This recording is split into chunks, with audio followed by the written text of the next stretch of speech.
Bismillahirrahmanirrahim. Assalamualaikum warahmatullahi wabarakatuh.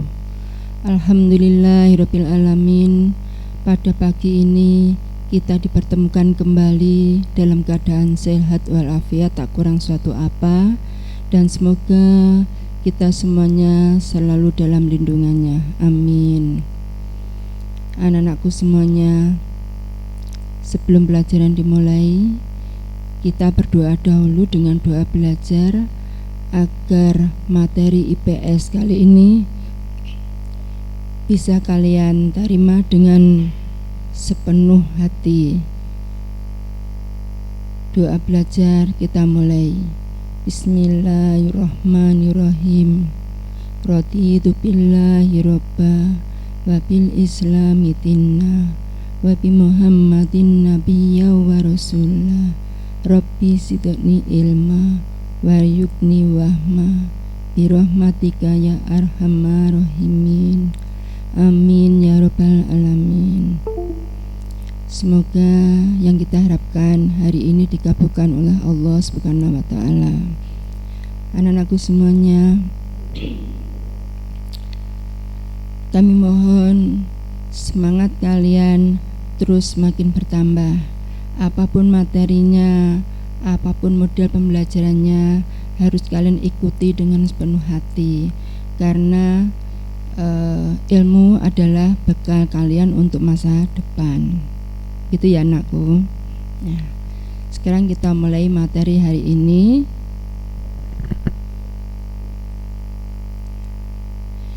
Kita masih tetap membahas pada bab 1, yaitu mengenai interaksi antar negara Asia dan negara-negara lainnya.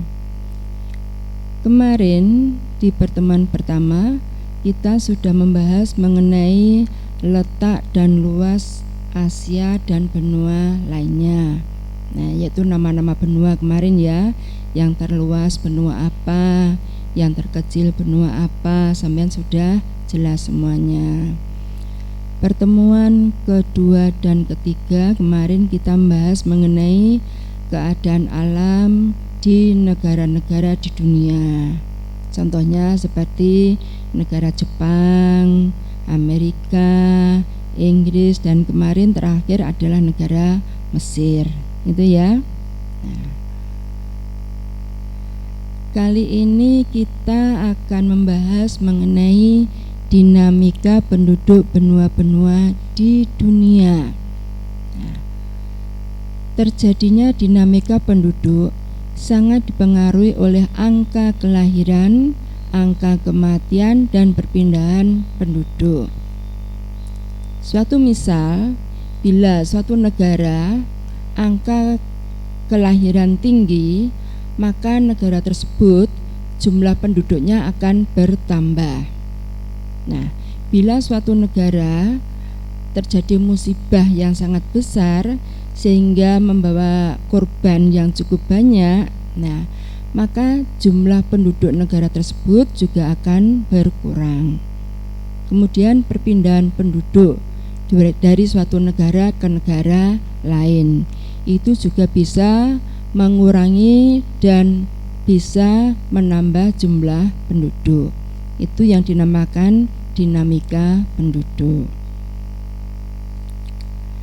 Pertama-tama yang kita bahas kali ini yaitu dinamika penduduk Asia. Pertumbuhan penduduk di Asia cukup besar, terutama yaitu di negara Cina, India, dan Indonesia sendiri. Itu ya, pertambahan penduduknya cukup besar sekali. Kemudian mengenai kualitas penduduk Asia itu beragam. Maksudnya ada yang pendidikannya itu mencapai yang tertinggi, ada yang sedang, dan ada yang rendah. Contohnya yang mencapai perguruan tinggi itu banyak, dan yang menengah cukup dengan SMA atau SMK itu juga banyak, dan juga banyak yang lulusan dari SMP ya. Jadi beragam sekali. Itu mengenai kualitas penduduk. Berikutnya mengenai penduduk Asia, terdiri atas 3 ras utama, yaitu ras Mongoloid, ras Kaukasoid, dan ras Negroid. Ciri-ciri ras Mongoloid itu yaitu kulitnya putih, rambutnya lurus, matanya sipit. Nah, ini umumnya adalah orang Cina, itu ya, dan sekitarnya, termasuk Indonesia juga ada ini. Kemudian ras Kaukasoid itu ciri-cirinya tubuhnya jangkung, tinggi, rambutnya pirang. Jadi rambutnya itu ada yang warnanya merah, ada yang kecoklatan, bahkan juga ada yang putih, ya. Terus hidungnya mancung. Nah, jadi Kaukasoid ini sempurna. Biasanya orangnya itu yang laki-laki itu ya ganteng, kalau yang perempuan ya cantik-cantik. Kemudian ras Negroid itu cirinya kulitnya hitam, rambutnya ikal, keriting, ribu, itu ya. Nah, itu tubuhnya sedang. Itu suku Negroid. Berikutnya mengenai agama, itu bervariasi. Ya. Contohnya seperti di Indonesia, itu mayoritas beragama Islam. Nah, nanti kalau misalnya di Cina itu mayoritas Konghucu. Kalau di India itu Hindu, Buddha. Contohnya seperti itu. Dan kemudian mengenai budayanya juga beraneka ragam. Ya. Contohnya seperti di Indonesia sendiri, dalam satu pulau saja itu budayanya sudah banyak. Contohnya di Pulau Jawa saja, bagian Jawa Barat itu mempunyai seni budaya, yaitu yang namanya ondel-ondel. Nah, ini tiap upacara atau perayaan hari besar Jakarta atau Jawa Barat itu pasti dimunculkan ondel-ondel. Kemudian di Jawa Tengah itu adalah sekaten, itu ya, yang menggunakan gamelan. Kemudian Jawa Timur misalnya seperti Kediri, lah itu umumnya adalah jaranan, itu ya, seperti itu. Nah, di negara lain juga begitu. Contohnya seperti di Cina, mempunyai budaya olahraga yang namanya sumo, itu ya, yang orangnya biasanya besar-besar itu. Terus mereka berantem, ya, jorok-jorokan, apa itu namanya, adu kekuatan, itu ya. Itu mengenai budaya dan agama yang ada di benua Asia. Berikutnya mengenai dinamika penduduk Amerika. Pertumbuhan penduduk Amerika tergolong rendah, yaitu antara 0,9% per tahun. Itu ya, karena apa? Karena Amerika sudah tergolong negara maju. Itu ya, rata-rata mereka itu direpotkan oleh pekerjaannya. Berikutnya, negara yang mempunyai kualitas tinggi itu berada di Amerika Serikat, Kanada, Argentina, dan Chili.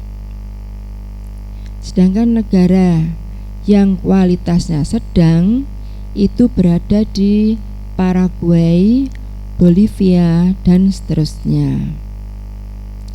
Sebagian besar penduduk Amerika beragama Kristen karena memang mayoritas mereka ini berasal dari Eropa yang beragama Kristen, gitu ya. Tapi juga ada agama yang lain, contohnya seperti animisme itu juga ada di sana, itu ya. Masih ingat animisme? Ya, Animisme itu pengertiannya adalah kepercayaan terhadap roh nenek moyang, gitu ya. Nah, jadi agar nenek moyang kita yang sudah meninggal itu selalu bahagia, maka nenek moyang kita harus selalu dipuja-puja. Tuh. Berikutnya mengenai bahasa utama penduduk Amerika Selatan adalah Portugis dan Spanyol. Nah, tadi saya sudah mengatakan karena mayoritas itu berasal dari Eropa, itu ya. Jadi mempunyai bahasa sendiri-sendiri di Amerika itu. Itu mengenai dinamika penduduk Amerika.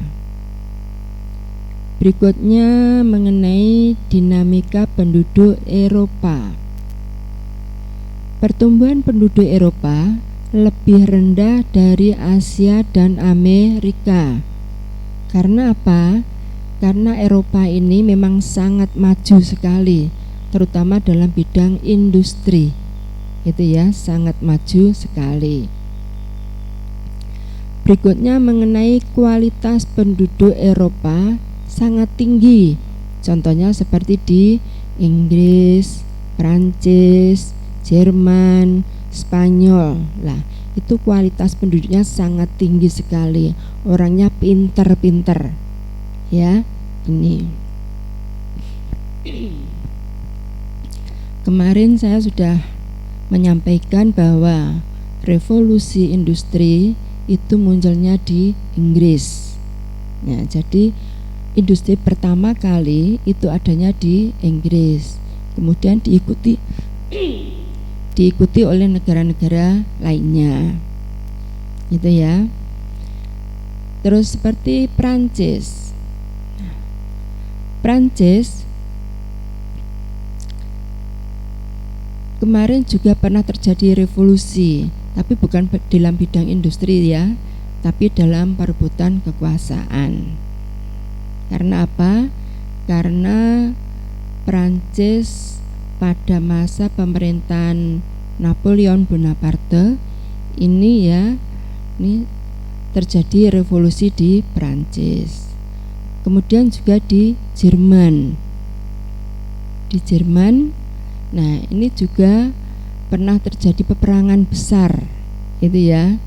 Sampai akhirnya Jerman pecah menjadi dua, yaitu Jerman Barat dan Jerman Timur. Berikutnya Spanyol. Spanyol termasuk pelopor negara penjelajah dunia, itu ya, itu di samping Portugis. Nah, jadi negara-negara ini mempunyai kualitas yang sangat tinggi sekali. Berikutnya mengenai sebagian besar penduduk Eropa merupakan keturunan ras Kaukasuid, gitu ya, memang mayoritas ya. Nah, kemudian Eropa juga kedatangan bangsa-bangsa dari negara lain, itu ya, sehingga ada penduduk yang kulitnya hitam ada, yang sedang juga ada. Berikutnya mengenai sumber budaya Eropa adalah pusatnya di Yunani dan Romawi. Perlu kalian ketahui bahwa Yunani itu dulu adalah tempat awal munculnya pekan olahraga Olimpiade. Pada waktu dulu, Olimpiade itu tujuannya adalah untuk pemujaan kepada para dewa, terutama dewa Zeus. Nah, pekan olahraga ini diikuti oleh seluruh masyarakat Yunani yang diadakan tiap 4 tahun sekali. Ternyata pekan olahraga ini mengalami perkembangan, ya, hampir semua dunia mengikuti yang namanya pekan olahraga Olimpiade. Begitu juga dengan Romawi. Pada zaman kejayaan Romawi, nah, Romawi itu sudah bisa membangun negaranya itu menjadi negara yang jaya, di mana semua gedung-gedung Romawi itu berdindingkan marmer, itu ya. Jadi sudah kaya sekali Roma pada waktu itu. Itu sekitar tahun 750 sampai 510 Masehi, itu ya. Itu mengenai dinamika penduduk Eropa. Berikutnya kita menuju ke dinamika penduduk Afrika. Pertumbuhan penduduk Afrika tergolong besar dikarenakan tingginya angka kelahiran. Memang anak-anakku semuanya, di Afrika itu memang setiap keluarga itu mengharapkan mempunyai anak yang banyak. Karena apa? Karena di Afrika itu mata pencaharian utama itu adalah bertani. Nah, dengan banyaknya anak itu bisa membantu orang tuanya untuk bertani. Itu ya. Itu makanya angka kelahirannya banyak. Berikutnya mengenai penduduk Afrika dapat digolongkan menjadi 4 ras besar. Di antaranya yaitu ras Negroid. Itu adalah suku Masai, Kikuyu, Zulu, Sudan, dan suku Bantu. Ini merupakan penduduk asli Afrika. Kemudian ras Kaukasuid, yaitu keturunan Arab, bangsa Semit dan Hamid. Itu ya. Itu yang ada di Mesir. Kemudian juga ras Kasuid keturunan dari Eropa. Karena banyak juga orang-orang Eropa yang tinggal di Afrika. Itu ya, yang tinggal di Afrika. Kemudian mengenai suku pribumi yaitu penduduk asli antara lain yaitu suku Pygmy, suku Bushman, suku Hottentot.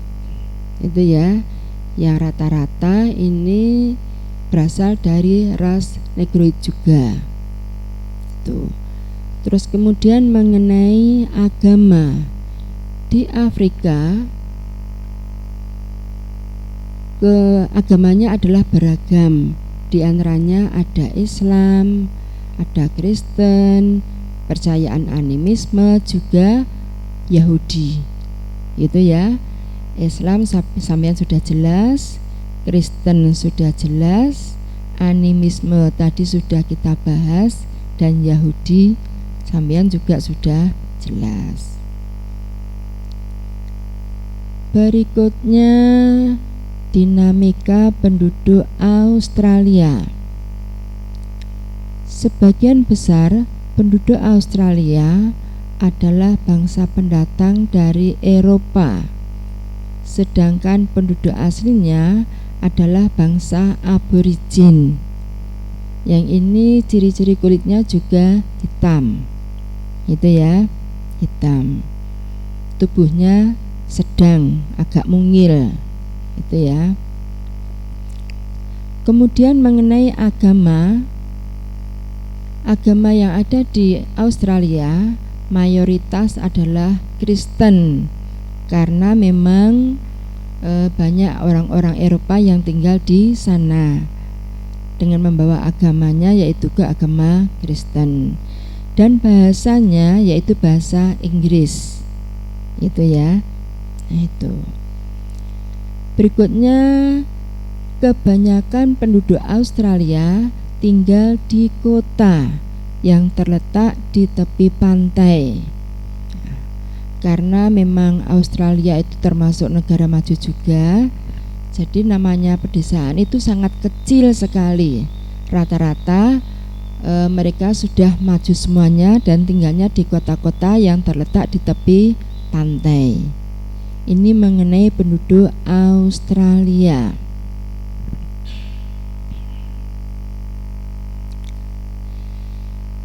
Kiranya cukup sekian materi dari saya kali ini tidak ada latihan soal, tapi kalian wajib untuk membaca buku materi IPS yang sudah dipinjami oleh sekolah. Ya, bab 1 itu wajib untuk dipelajari. Karena untuk materi berikutnya itu tidak akan dibahas lagi.